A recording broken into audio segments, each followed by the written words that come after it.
So when he moved to Florida, he got introduced to heroin. And a producer took him in, and he wrote 10 songs. She took him in the studio. He played every instrument, and here it is. And it's worthless. It's complete worthless to me or to him.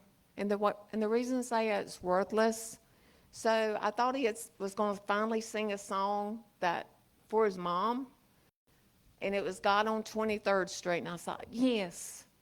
Well, his God was heroin, and he got arrested on 23rd Street. So this mama can't listen to these songs because it took his life. It took his life.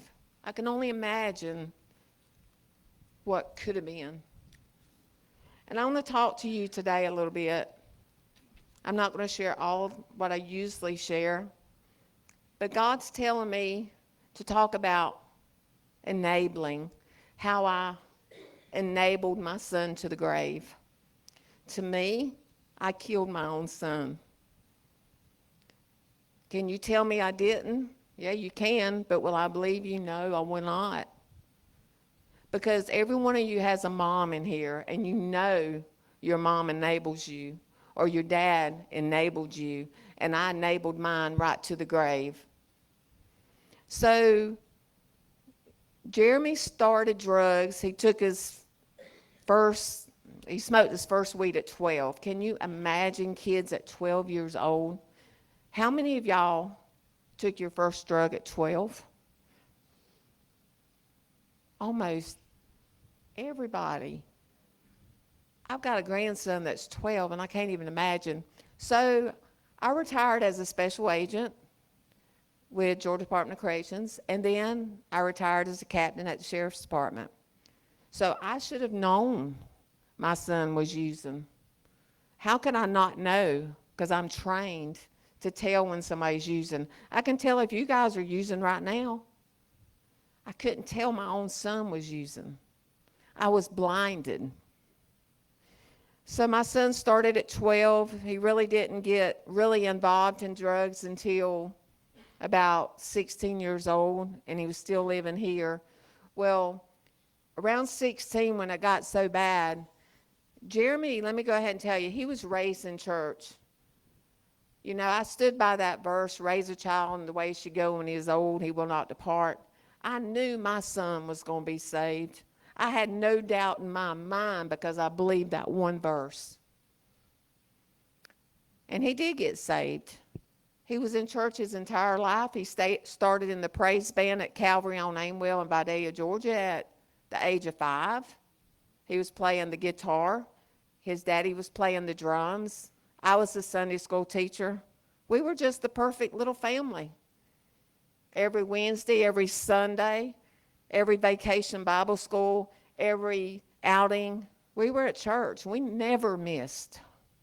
We never cussed. We never drank. And we didn't hang out with people who did.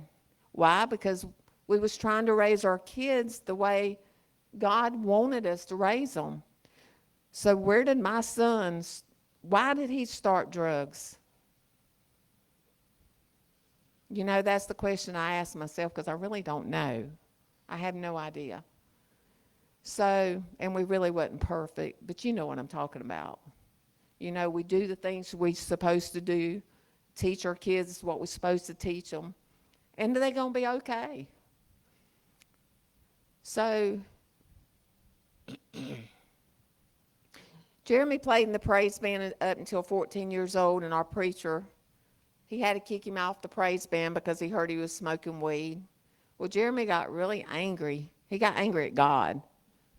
So he didn't just turn on the church, he turned on God. You know, it was God's fault. So he continued going to church and everything. But I'm fixing to fast forward to when the whole family split up. Today, my other son that I raised since a little boy, I didn't birth him. He doesn't even speak to me. I have no idea why. My son Jeremy moved in with him, and he went through hell. I'll go ahead and tell you, because Jeremy was terrible when he lived with my oldest son Nick. But I haven't heard from him since 2020. My husband left me with all three. You know, he didn't want to deal with the addiction, so he moved to Tampa. And I was madly in love with him, so I was madly in love with my husband. I was fighting addiction because, like I say, we're all addicted, not just you. So I'm a pretty tough lady. I'm old now, but I'm still pretty tough because I was trained to be tough. So when my son would come home, because it was just me and him, and he was using meth, you know what I had to do? I had to fight him. He thought I was the devil. He'd come in, I could see them eyes, them blue eyes turn black, and he would just come at me, so we would just roll, right?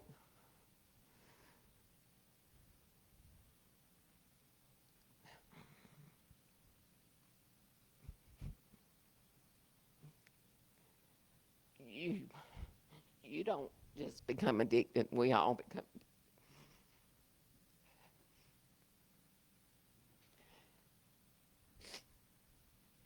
So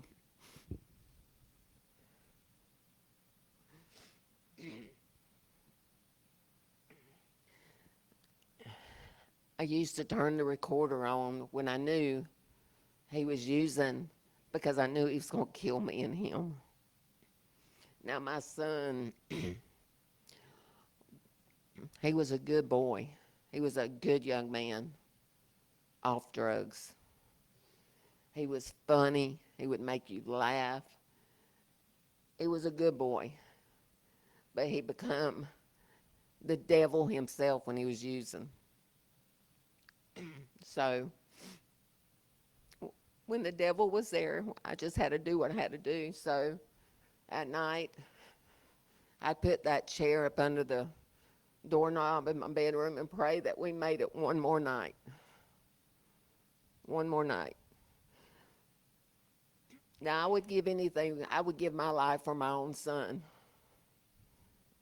I would. And most people would. So I enabled my son by every time he'd wreck the car, guess what? He needs to work, don't he? So I'd go buy him another car. So we went through like 3 cars, right? I got him an apartment when he moved back from Florida. I would go get him in Florida every time he gets strung out. They would call me. I'd come get him. I'd bring him home, get him right again. So I got him an apartment. I enabled my son. I got him an apartment. And guess what I had to do? I had to pay for the stove. It was broke. I had to pay for the refrigerator, the windows, the closets. I had to pay for everything. But he needed an apartment. I gave him money because he was hungry. Did he buy a hamburger? No. I bought him heroin. I enabled him. I bought him pills. I bought him the drugs. He didn't have to buy it. His mama was buying it for him. I was killing him. So I'm going to fast forward to when I finally woke up and I said no more. But now I woke up at, he was 23. So that's many years, right? I finally said I'm not going to enable my son anymore. So about Wednesday, I packed this here bag right here. I washed all his clothes and I folded them and I put them in there real pretty. Put his little Bible here that's got Jeremy on it. I bagged it and I said, now come get your stuff. And don't you come back. I'm finally going to stand up and not enable you no more. Well, you only know how that went. It was not pretty. So my son tried to kill himself several times, 6 to be exact. He was fighting that demon, that addiction. So the time you saw him in the hospital here, he didn't die, but I wished he had a. I wished he would have died in the hospital, because I want to tell you how he died. And then I want to tell you how many nightmares I have at night, because I killed my son.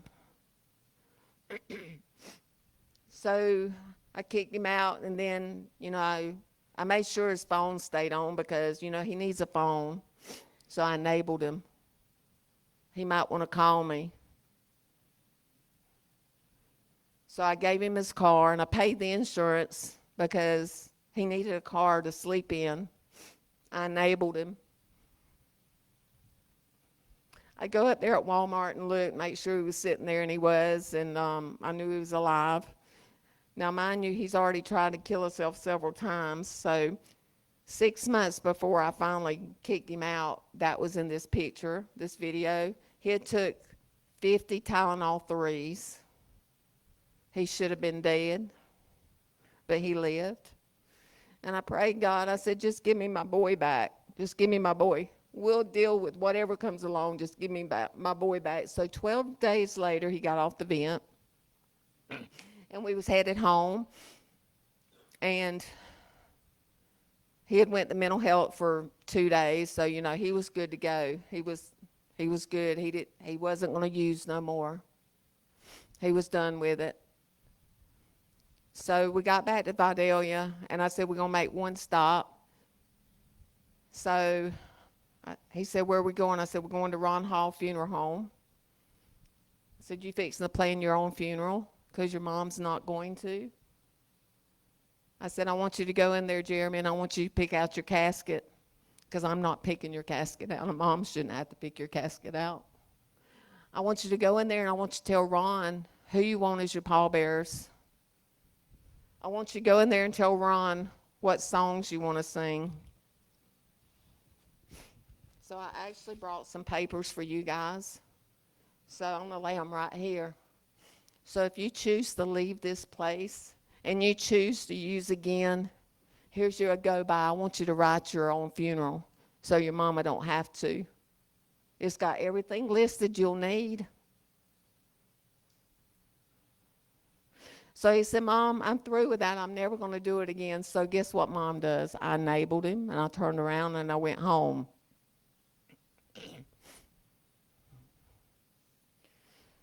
He tried another attempt to kill himself. He cut himself down his wrist. He should have died that night. But now I want to get to you and tell you how he died. He died by me enabling him. So he got kicked out. That was like Wednesday. So Friday was his brother's birthday. And I said, won't you come up to J&B's and eat? Because that night I got him a motel because he said he needed to rest and he needed to wash clothes. So what would any mom do? They'd get him a motel and they would enable him. So I remember going up there to that motel, and he said, please come in and just come in with me and lay down with me a little bit. I said, no, I'm done. I'm done. So he did come and eat with us at J&B's, and that was one of the pictures. He was so sad that day, And all this time, we didn't have rehabs like we do now in 2019. There were some, and I sent him to everyone I could find. And I came up with the money, every one of them, the $3,000, whatever it cost, I would come up with it. Mental health, I sent him to mental health for 30 days. I did what I knew to do. Thank God I know more now what to do to help others. Because unfortunately, God chose me and not any of the other parents besides Christy. God chose me to help you guys, unfortunately for me. But I'd rather it be me than you guys. So Saturday, I didn't hear from him. Sunday, I had done bought some groceries for him, put them in my car because I was headed to church because, I enabled him. I wanted him to eat. I get to church. Well, before I get to church, he calls me and he says, I'm really hungry. I said, well, I got you some food in the car. Well, he didn't want food. He wanted money. But he come up there and he got the food. And he was the devil himself that day. I thought I was going to have to fight him in the parking lot at the church. And that was Sunday. He said some horrible things that day at church. So he left, and I followed him, and I lost him. And Sunday, and I lived an hour away. I lived in Wrightsville. So I left, and I just put it in God's hands, and I said, I'm going home.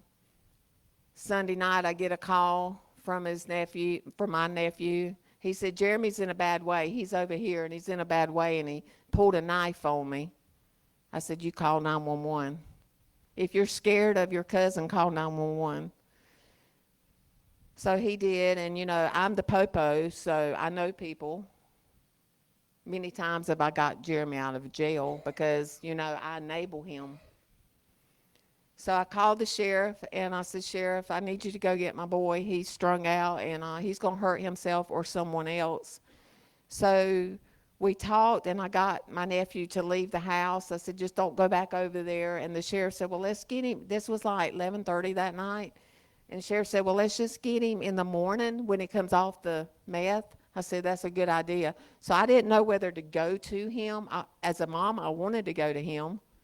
But at this point, I was trying not to, which I knew it was not going to be a good idea for me to go to him that night because I knew what would happen.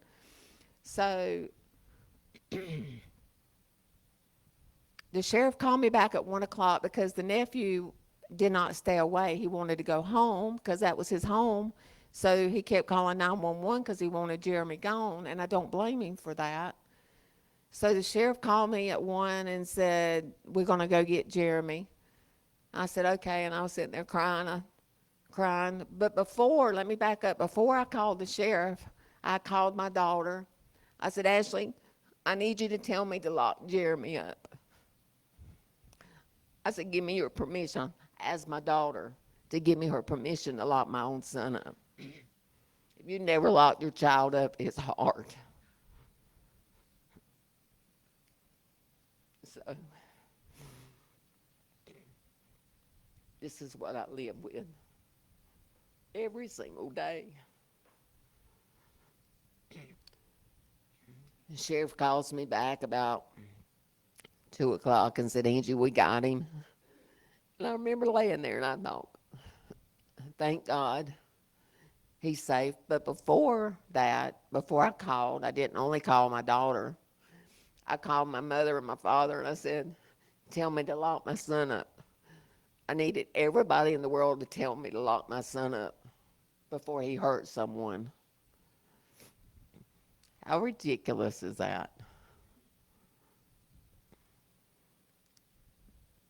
I didn't want my son to have a record. I didn't want my son to be in jail because I know what happens at jails. I went to work at one jail just so I'd know what happened at jails. I wanted to help people at jails. So that's why I went to work after I retired. So I got everybody's permission. Everybody's like, lock him up before he hurts somebody or himself. So he's locked up. The sheriff calls me and says, Angie, we got him. And I was like, praise God. And I laid down and I remember going to sleep that night thinking, my baby's safe. My baby's safe tonight. So you call the person who enables you first, right? So he calls me and he says, come get me out of jail. I need to work. Now, my son worked. He was an addict, but he worked. He said, come get me. And he was screaming and hollering. And I was tired. I'm just tired. And my last words to my son was, shut the hell up. Shut the hell up, Jeremy. And he hung up the phone. And he went back to his cell and he hung himself. So can you tell me I didn't kill my son? Yes, you can tell me that. Will I ever believe you? No, I would never believe you. To me, this mama killed her son.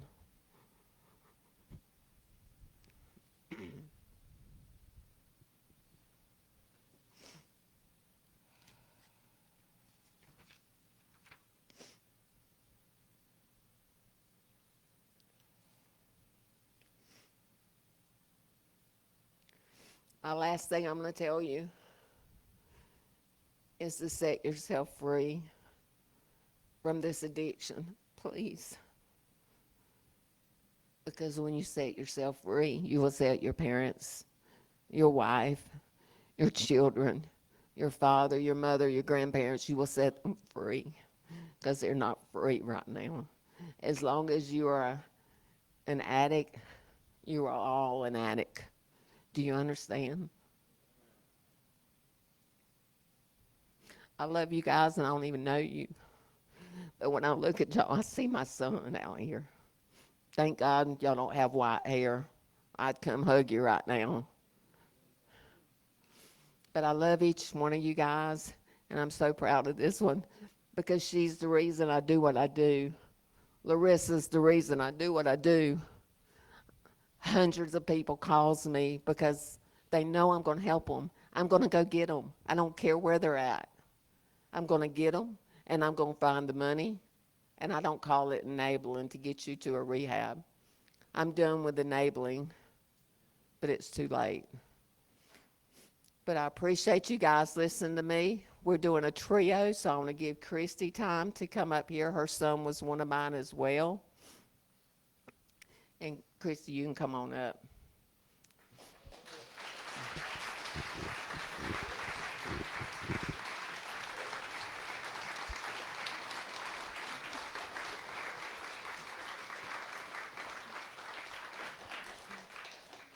God chose her too, and she's got to be obedient. Christy Davis. Thank you.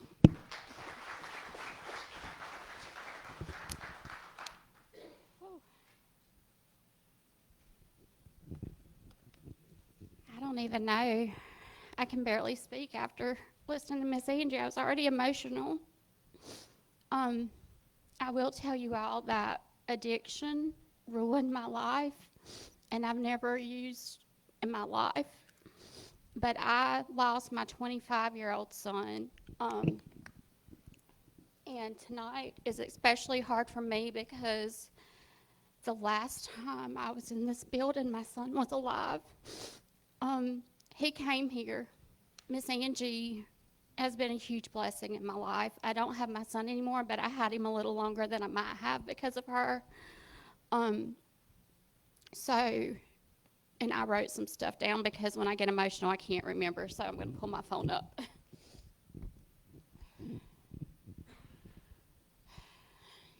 So on February 6, 2024, my heart was completely shattered.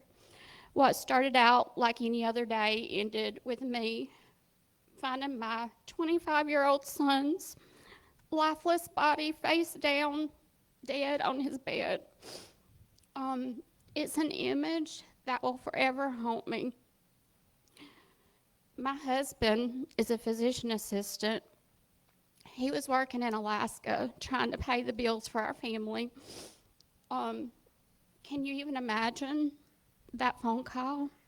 My husband was hours away. I couldn't even say the words. One of my friends had to tell him for me. I couldn't say the words. It would later be revealed that the cause of death was accidental death due to fentanyl poisoning.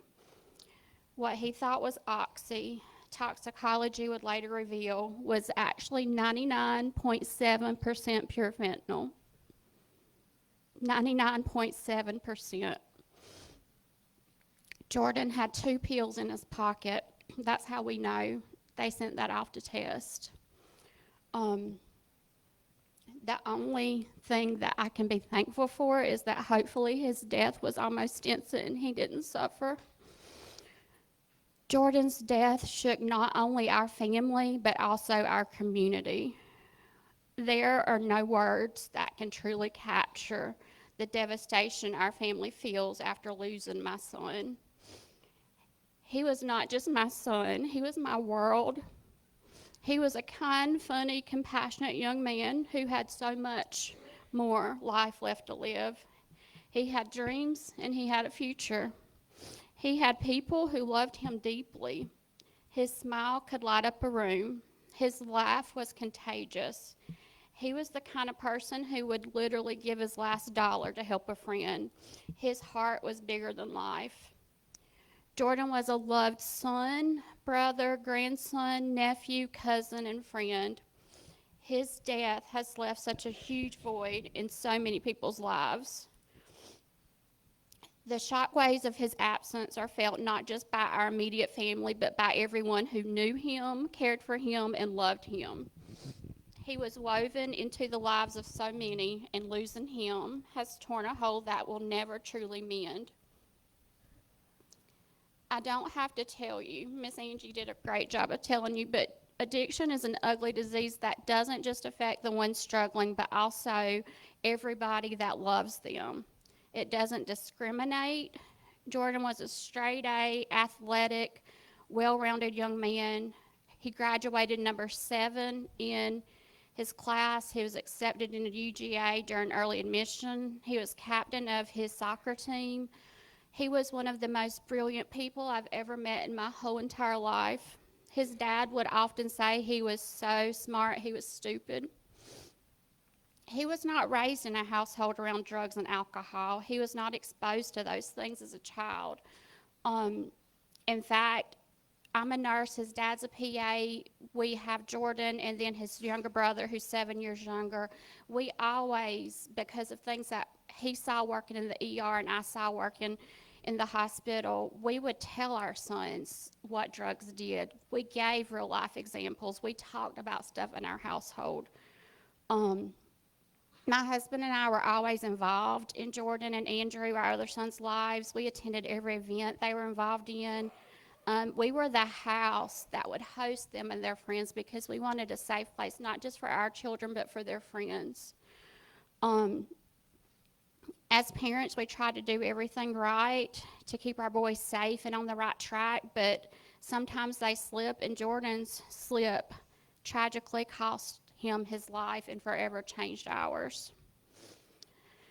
I feel like as a mom, it's my job to protect my children, and despite trying to do everything right, I couldn't protect Jordan from addiction because I promise y'all, if love could have saved that child, he'd still be here. Addiction's a horrible disease. It steals potential, it warps judgment, and leaves heartbreak in its wake, and it's everywhere. But Jordan was not just a statistic, he was a human being who mattered. We found out just 3 months before Jordan's death that he was using pills. As soon as we found out, I immediately got on the phone and started making calls, and that's where I came in contact with Miss Angie, who was beyond wonderful because I had no idea. I knew I needed to help my child, but I didn't know how. But Miss Angie, with her guidance, we were able to get him in a detox in Dublin for 5 days, and then from there he came straight here. That was on November 13th of 2023. By December 20th, Jordan had decided that he was ready to leave. He had 6 really good weeks here, but the devil got into his mind and convinced him that he was good and he didn't need to stay here 4 months. He didn't need to stay here a year. He was good. And despite everything, he wasn't here on a mandatory ruling, so it was voluntary. So even though I begged him, Miss Angie begged him, we couldn't make him stay. And that's what I want to stress to you guys tonight. The devil will get in your head and tell you you can do it on your own, but you cannot listen to the devil. I begged my child with everything in my body to stay. If he had stayed, I can't help but to believe that he would still be here. And just like some of the examples Miss Angie gave, Jordan, when he got home, he said, "Mom, I'm ready. I've got this." He went and scheduled outpatient counseling appointments. He found out when the NA meetings were, all on his own in town. We had them 4 nights a week. He went on his own. I would drive by there, see his car there. I'm not crazy. I would look in the window. Jordan was there. He was doing everything right until he wasn't. 2 short weeks later, he relapsed. I could tell. I didn't know what signs to look for before, but I was prepared now, and I could tell. And I confronted him. It was New Year's Day. He was in denial. He, despite everything, just swore up and down he had not used anything, but I knew all the signs were there. I knew that he'd relapsed. And again, I begged him to go back to rehab, told him I would take him anywhere that he would go, that this was his life. I needed him to fight for his life because I couldn't do it for him. And he wouldn't. He wouldn't for whatever reason. The devil, again, was telling him that he didn't need help. He had this. This was his life for him to take control in the way that the devil wanted.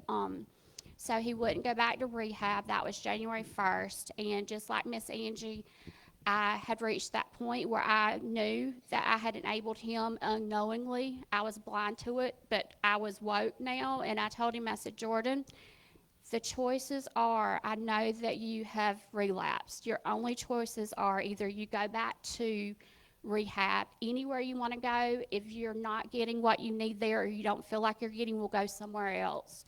And I begged him with everything in my body. I said, otherwise you have to leave. I cannot allow you to live in my house without knowing that you're using again. I have your 17-year-old brother, and I have to protect him, and I have to protect you. So that night, Jordan left. He had his car, and Jordan left. My husband was still in Alaska. He came home.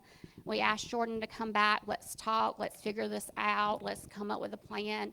But he was one step ahead of us. He was going to stay with his aunt in Richmond Hill, which was an hour and a half away. He said, Mama, I've got an interview for a job in Richmond Hill. I've got a game plan. I know when the NA meetings are. I'm good. I don't need to be here because I don't need to be around my old friends. And I thought, well, he kind of, maybe this is best case scenario. If I can't convince him, if Miss Angie can't convince him, if his dad, his brother, everyone that's begged him cannot convince him to go back to rehab, maybe this is best case scenario. So we went with that for a little bit. This was January 3rd, 2024. He got a job. He was doing great. He would come home once a week. We would have dinner. He would go to his brother's soccer practice. Everything was good. I still, was not letting my guard down, still asking him, Jordan, are you going to NA meetings? What do you need? What are we doing to work towards you staying? And he was still denying that he'd relapsed, but I just knew he had. So on February 6th, I had come home from work. His brother was supposed to have a soccer game that night, so Jordan was coming to Vidalia for the soccer game. And long story short, his brother was sick, so I texted him. I said, Andrew won't be able to play tonight, but so I just wanted to let you know. And he said, well, Mama, as long as Drew's good, maybe you and I can still go. And I said, absolutely. We're a soccer family. Absolutely. If your brother's fine, if you still want to go to the game, we'll go, whatever. So I got home from work and checked on my youngest son, got him medicine, got him settled. And that's when I went upstairs because I had not heard from Jordan, but his car was in the driveway. I asked his brother, who, again, sick. He's on medicine. He's been sleeping all day. Have you heard from Jordan today? And he said, no, ma'am. He said he's probably sleeping because Jordan was a night owl. He said, I did hear a loud noise earlier, which was nothing, because Jordan, when he's home, he's loud. He's playing games. He's talking to friends on FaceTime. He's just loud. He's in the house. So that didn't alarm Drew. But so anyway, I went upstairs. I said, well, I'm going to go see if he wants to catch the second half of the game or go eat or something. And when I walked into Jordan's room, my heart sank. He was laying half on the bed, half off the bed, face down in a natural position, and I just knew. I called one of my best friends' husband, Adam, because I knew they could get there in 5 minutes and scream for my son to call 911. And I told Adam, I said, Adam, I need you now. Something's wrong with Jordan. And by the time I hung up the phone, I grabbed my other son's phone and was talking to 911, but my son was gone. We later found out that the loud noise that his brother most likely heard was him falling and hitting the bed. And I'm thankful that God did not alert him to go check on him, because 99.7% pure fentanyl, guys. I mean, I could have lost both sons. It's bad enough that I lost one, but I could have lost both of them. Had he touched him, had he done mouth to mouth, had he done anything, we could have lost both of them. So if I try to find anything positive out of it, and it's very hard, that's one thing that I am thankful for. But what God has laid on my heart tonight is to just stress the importance of staying and fighting. I don't want any of your families to have to go through and live with this nightmare that me and Miss Angie live with every day when we wake up and know that our children are gone. I mean, it's a hurt. I cannot describe to you the level of pain that we feel. My heart hurts 24/7 every day of the week from the loss of losing my son. And I would never want your guys' families to feel that. But I do have to tell you that you're the only ones that can fight. I couldn't make Jordan stay in rehab. I couldn't make Jordan stay sober. I couldn't do it. I couldn't do it. He was the only one. And that's just, I beg of you guys. The devil's going to try to tempt you. The devil's going to try to tempt you. And once you do leave rehab, it's important to know that you can't go back to that same environment. You can't go back to those same friends. You have to completely change your life. It's going to be a constant battle every day to stay sober, but it's worth it. It's your life. You're worth it. You're worth it. No matter what you've done in the past, your future is yours. You can do anything you want to do. Anything that you're willing to work hard enough to do, you can overcome. You're not judged by your past. You're today. Your future begins today, and it can be anything that you guys are willing to work hard enough to get. I just want to stress that. I just want to stress that. I don't know how to stress that enough to you guys. Like, my heart's completely shattered. My son lost his only sibling. My husband he feels like he has to be strong for all of us, but I've never seen him cry. But you lose a child, it's unlike anything. There's times that he will call me whenever he's over in Alaska working, and he has no words, but he just wants to be on the phone with someone else whose heart hurts as bad as his, and I do the same with him.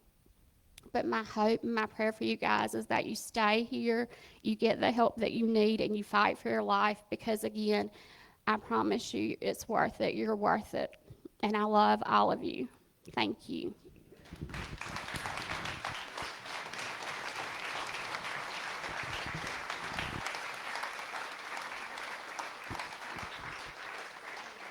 I know y'all are getting tired, but we cannot leave you with two deaths.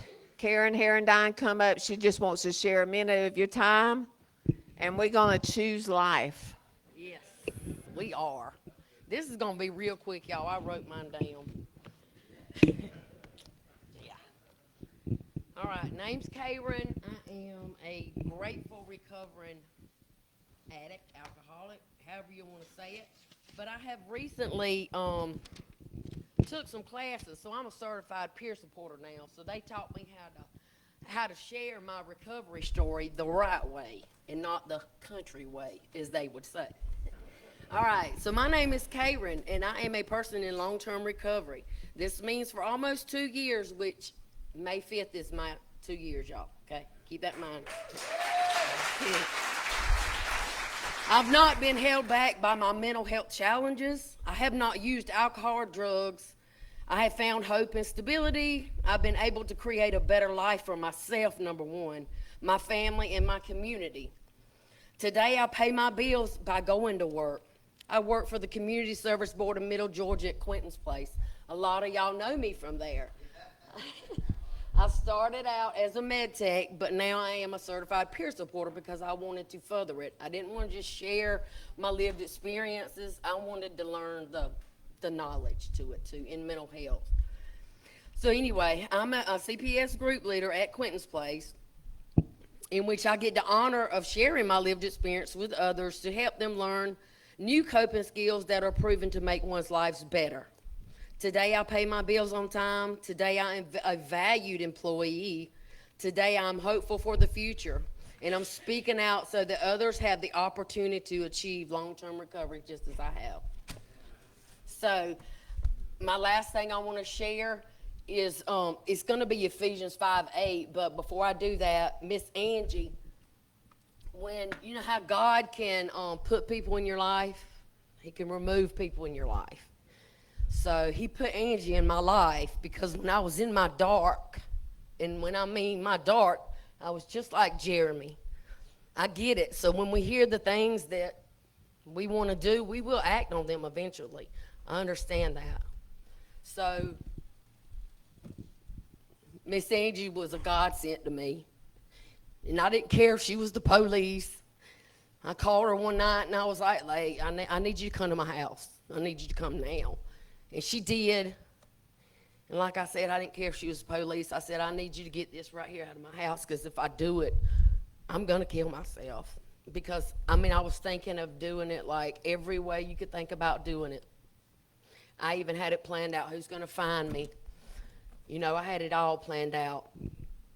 But I want to end with something good, because this is life. I chose life.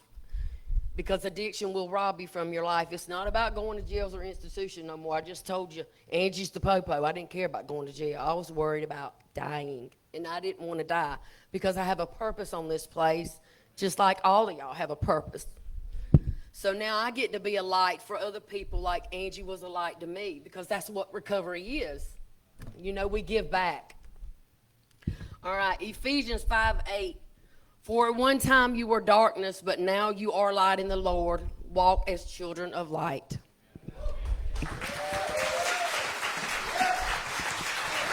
Thank y'all.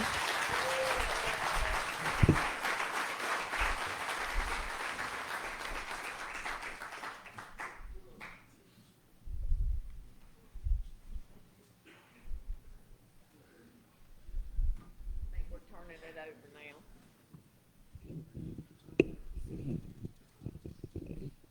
Thank you, Miss Angie. Wow.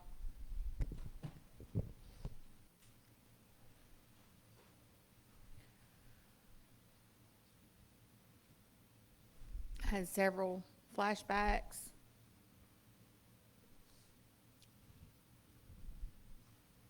Of myself responding to my mom the same way that Jeremy responded to you. And my mom was not the enabler,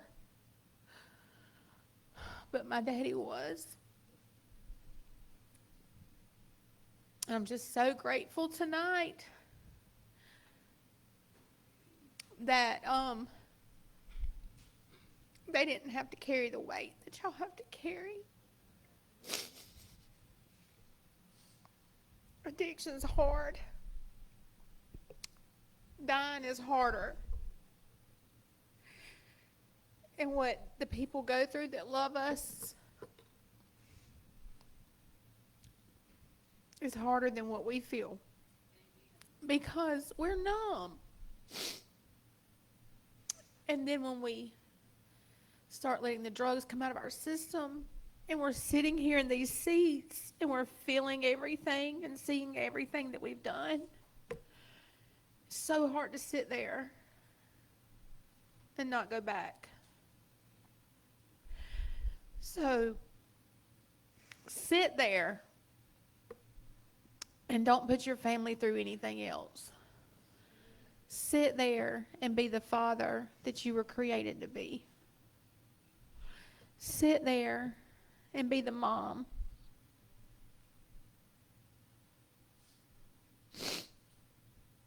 I raised my children in my addiction.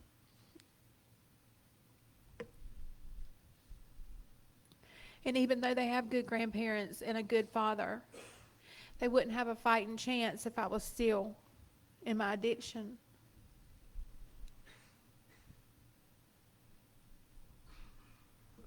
I don't think there's a dry eye in here. And that's good, because we need the hard truth of what we're doing when we're out there. If you're here tonight, your family's resting, knowing that you are doing what you need to do. Your mama can sleep tonight. So I applaud you. All right. At NBIC, we recognize our time in recovery with the CHIP system.